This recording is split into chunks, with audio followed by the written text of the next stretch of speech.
Shikues të nderuar, ju ftojmë të ndiqni edicionin e orës 15 të lajmëve. Presidentja Vjosa Osmani tha se nuk e ka dekretuar anëtarin e dytë të Partisë Demokratike të Kosovës në Komisionin Qendror të Zgjedhjeve, pasi partitë politike i kanë propozuar më shumë anëtarë se sa parasheh kushtetuta. Lëvizja Vetëvendosje dërgoi 3 emra në presidencë, PDK 2, kurse partitë e tjera parlamentare nga 1.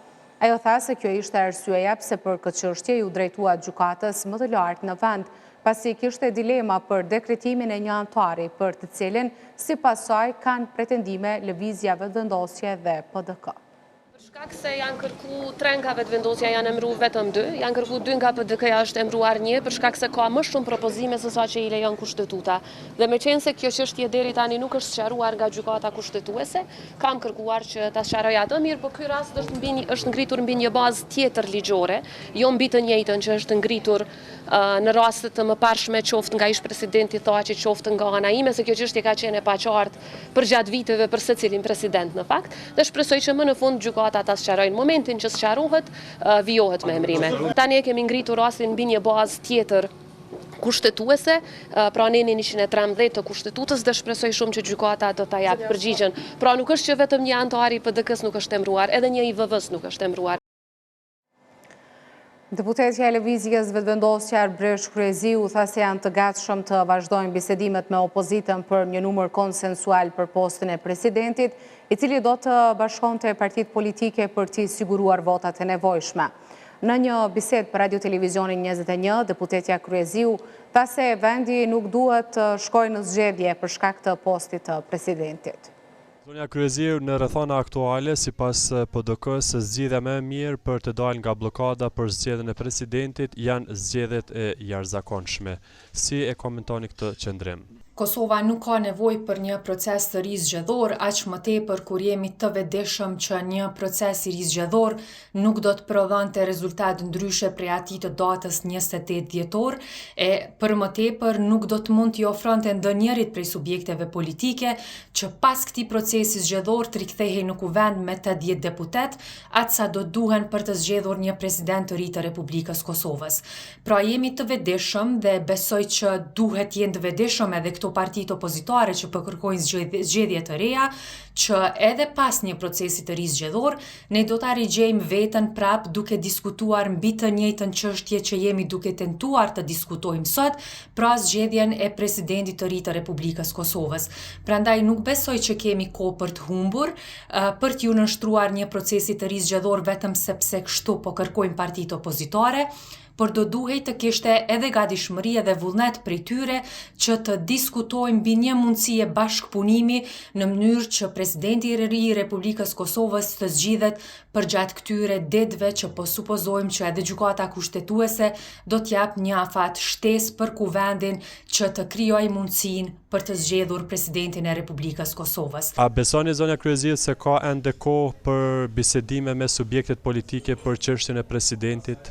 Ju e dini që Lëvizja Vetëvendosje qysh në fillim ka qenë e gatshme që të bashkëpunojë me partitë opozitare dhe madje me 2 prej tyre është takuar në vazhdimsi.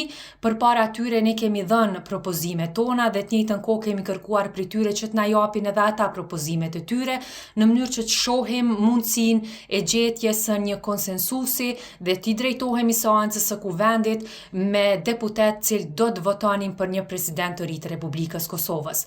Pra për pas që nuk kemi pasur gatishmëri prej tyre për një bashkëpunim të tillë, cilët nuk na kanë ofruar as emra, por të njëjtën kohë dhe i kanë refuzuar emrat që i ka ofruar Lëvizja Vetëvendosje, kemi sot parti politike cilat madje kërkojnë zgjedhje të reja, duke barikatuar çfarë do lloj mundësie të mundshme që do të çonte drejt një bashkëpunimi të mundshëm, të paktën brenda një afati të ri që po supozojmë të gjithë që do të na jep gjykata kushtetuese. A është e gatshme Vetëvendosje të heqë dorë nga një kandidat partijak për hir të një marrëveshje politike për çështjen e presidentit? Mendoj që është shumë e rëndësishme që partitë të rikthehen një mundësie bashkëpunimi, që këto parti opozitare të reflektojnë dhe ta kuptojnë që Kosovës nuk i duhet një proces i ri zgjedhor dhe se është shumë e rëndësishme që të ulemi dhe të flasim për një emër i cili do të bashkonte partitë politike në kuptimin e ofrimit të votave të nevojshme që të zgjidhej një president i ri. Blokadat të tilla janë dëshmuar që më spaku mirë i bëjnë partive opozitare, sepse po të kishte qenë e mirë një blokadë e tillë për ta, ata nuk do të përfundonin me rezultate që kanë përfunduar në zgjedhjet e 28 dhjetorit. Nuk jemi për një proces të ri zgjedhor dhe do të angazhohemi fuqishëm për aq sa do të ketë mundësi të bëhet nga ana jonë që një proces i ri zgjedhor të mos ndodhë. Deputeti PDK-s Xhavit Haliti shprehu vullnetin e opozitës për zgjedhje të reja për të dalë nga blokada për zgjedhjen e presidentit të ri.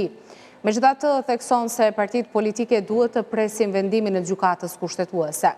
Në bisedë për Radio Televizionin 21, deputeti Haliti tha se vetëvendosja dhe opozita duhet kenë vullnet për të gjetur një emër të përshtatshëm për president, i cili do ta zbatonte në përpikmëri kushtetutën. Haliti në pritjet vendimit gjykatës kushtetuese, por PDK-ja dje pas një mbledhje të kryesisë tha që zgjedhjet janë zgjidhja në këto momente. Po tani,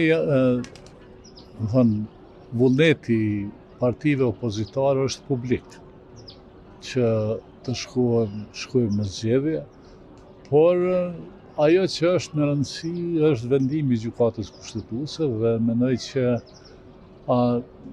me deklarata nuk është mirë, ose që duket që po i bën dikush presion gjykatës kushtetuese.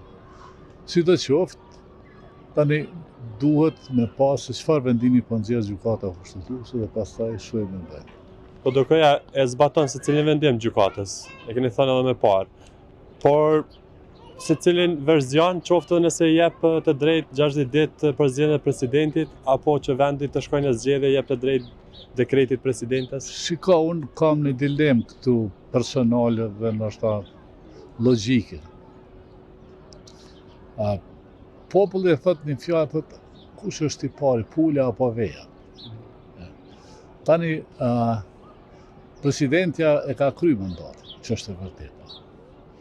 Kemi pas një praktik më herët të shkarkimit të presidentit të Kosovës, ose dhënjes dorëheqje me variantin për shkelje kushtetuese ku ta diu. Në praktikat në vendet demokratike, parlamenti nuk shkarkohet.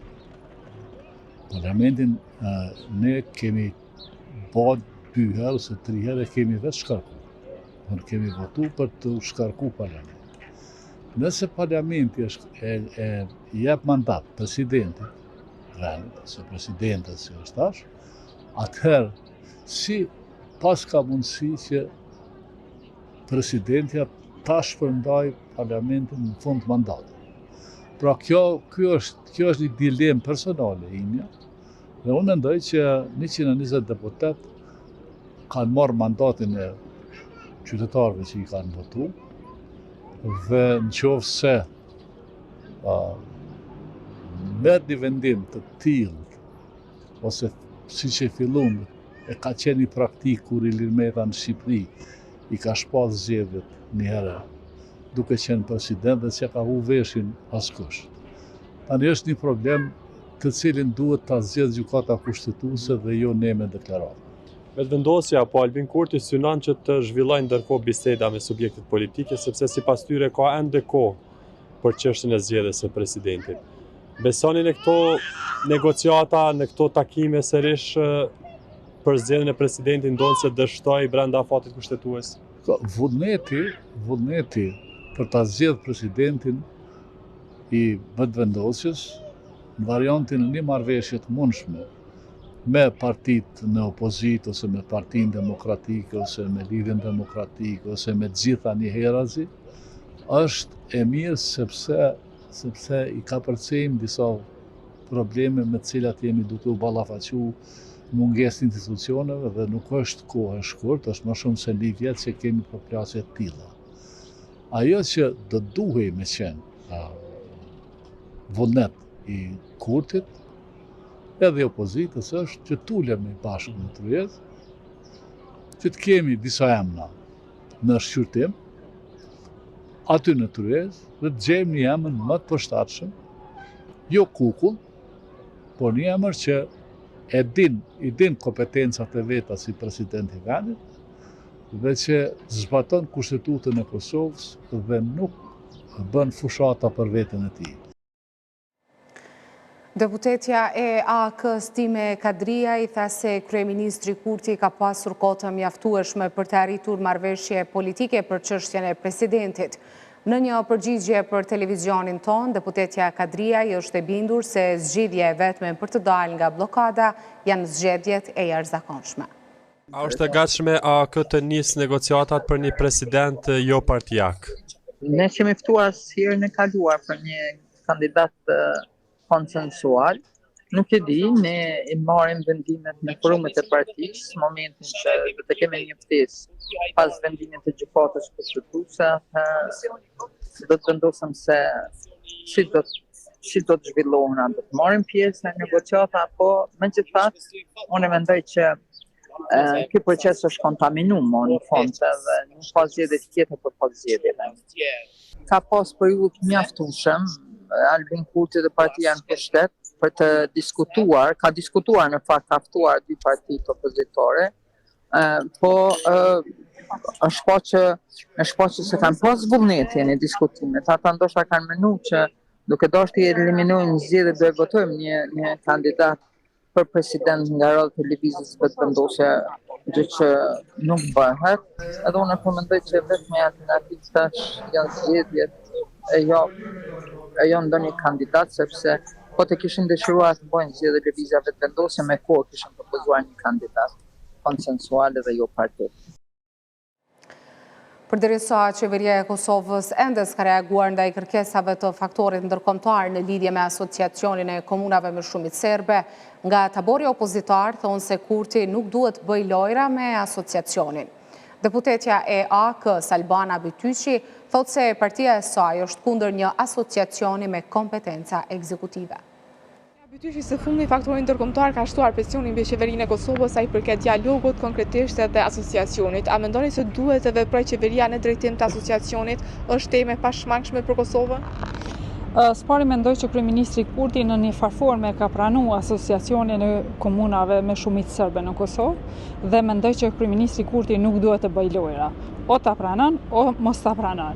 Dhe Shtetet e Bashkuara të Amerikës nuk mendoj që e pranojnë një asociacion me kompetenca ekzekutive dhe që e bën jo funksional shtetin e Kosovës. Po ju si ako jeni kundër këtij drafti BE-s që është do thotë si draft statut që të dërgohet, që po kërkohet të dërgohet në gjykatë? Ne si Aleancë kemi shprehë qëndrimet tona dhe normal që ne si Aleancë nuk jemi për një asociacion me kompetenca ekzekutive, sepse ne e dim që kjo shfrytëzohet më shumë me shumicë të komunave. Po ndërkohë, a mendoni që këto situata politike në një formë po bëhen për të shmangur obligimeve nga dialogu? Mendoj që qeveria Kurti ka qenë shumë neglizhente kohëve të fundit dhe që ka me funksionalizu, me veprime dhe ka fuqizu asociacionin kohëve të fundit.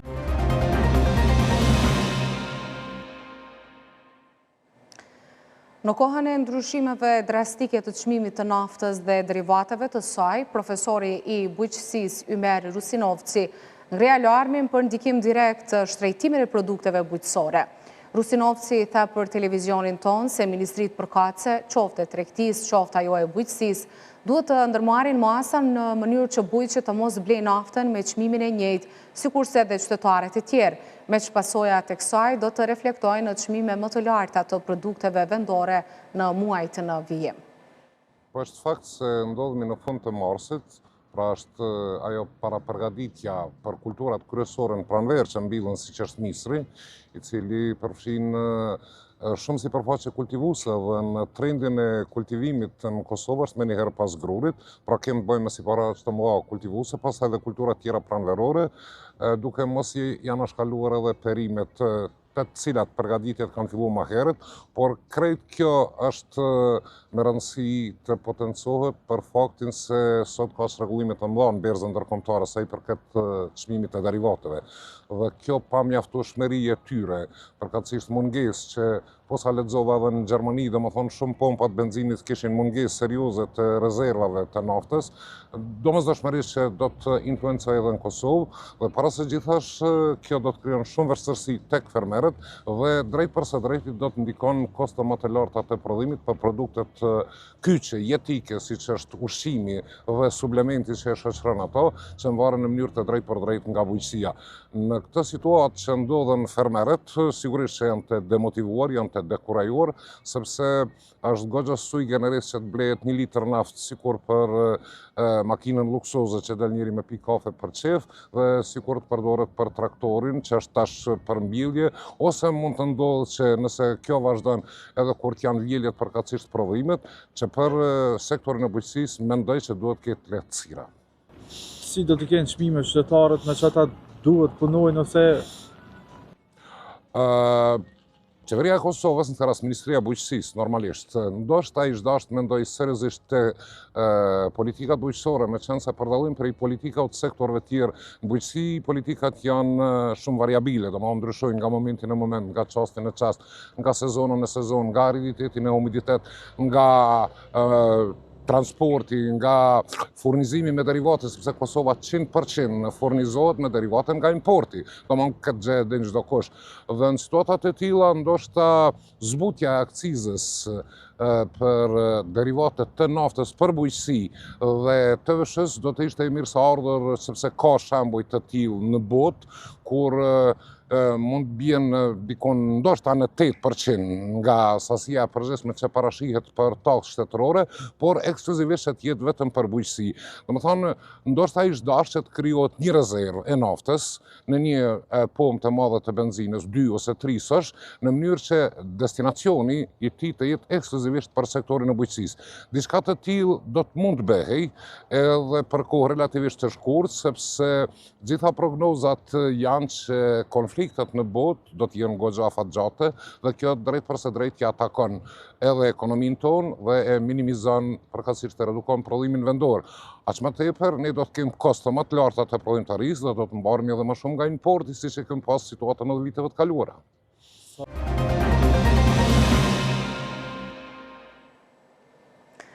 Tabelat e mençura janë instaluar pjesërisht në klasat e shkollave të Prishtinës, duke ndryshuar mënyrën e procesit mësimor. Megjithatë, përveç përfitimeve, mbeten edhe sfida në përgatitjen e personelit dhe krijimin e kushteve për zbatim të plotë të procesit. Njësit e arsimit thonë se digitalizimi i procesit mësimor është efektiv, por në praktik duhet të shkojë përtej përdorimit të tabelave të mençura. Vendosja e tabelave digjitale në shkollat e kryeqytetit po konsiderohet si një hap i parë drejt digitalizimit të procesit mësimor. Në shkollën fillore të kryeqytetit e Minduraku, tabelat e mençura po mundësojnë edhe mbajtjen e mësimit në distancë përmes platformës SchoolMe. Sipas drejtorit Visar Osmani, këto pajisje po modernizojnë procesin mësimor. Është jashtëzakonisht efektive, ndihmon shembull punë në grupe, ndihmon në hulumtime.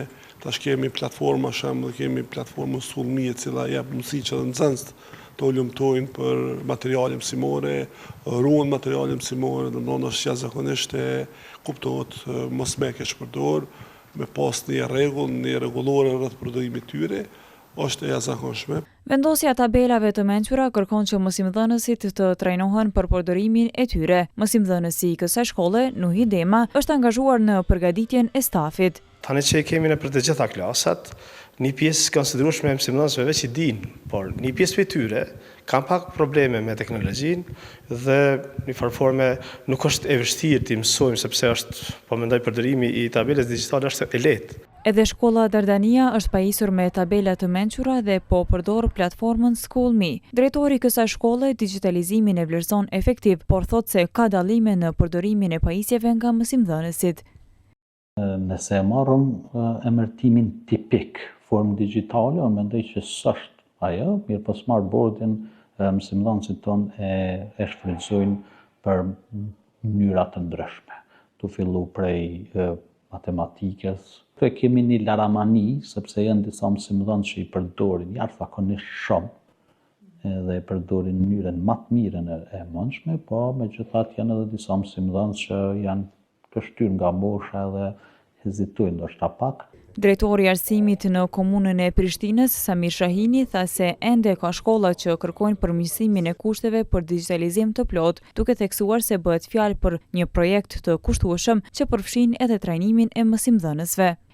Mirë, po aktualisht kemi shumë mbi 60% numrin e klasave të furnizuara me tabela. Flas për klasa që në Prishtinë janë mbi 1000 klasa ose rreth 1000 klasa individuale që kërkojnë tabelë digjitale prezente.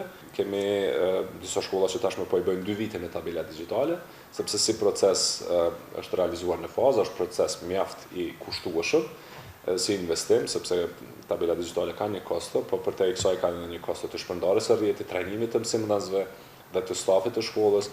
E për drejtorin e Institutit Edgard, Rinor Qahaja, digitalizimi ndikon pozitivisht në arsim, por thekson se nevojitën ndërhyrje më të gjera për te tabelave digjitale. Tash digitalizimi tek neve për fatkeqësi është kufizuar në investime infrastrukturore vetëm. Ti sheh shkolla që na prezantohen si të digitalizuara veç pse kanë çastin në internet, ose të tjera veç pse kanë kabinet informatikës. Po digitalizimi si koncept i përfshirjes në mësimdhënie shkon përtej saj. Në mbi gjitha është i kufizuar në digitalizimin në mësimdhënie. Procesi i digitalizimit në shkollat e Prishtinës ka filluar që nga viti 2024 si pjesë e përpjekjeve për modernizimin e sistemit arsimor dhe për afrimin me praktikat bashkëkohore të mësimdhënies. Ju falemderit për vëmendje dhe mirupafshim.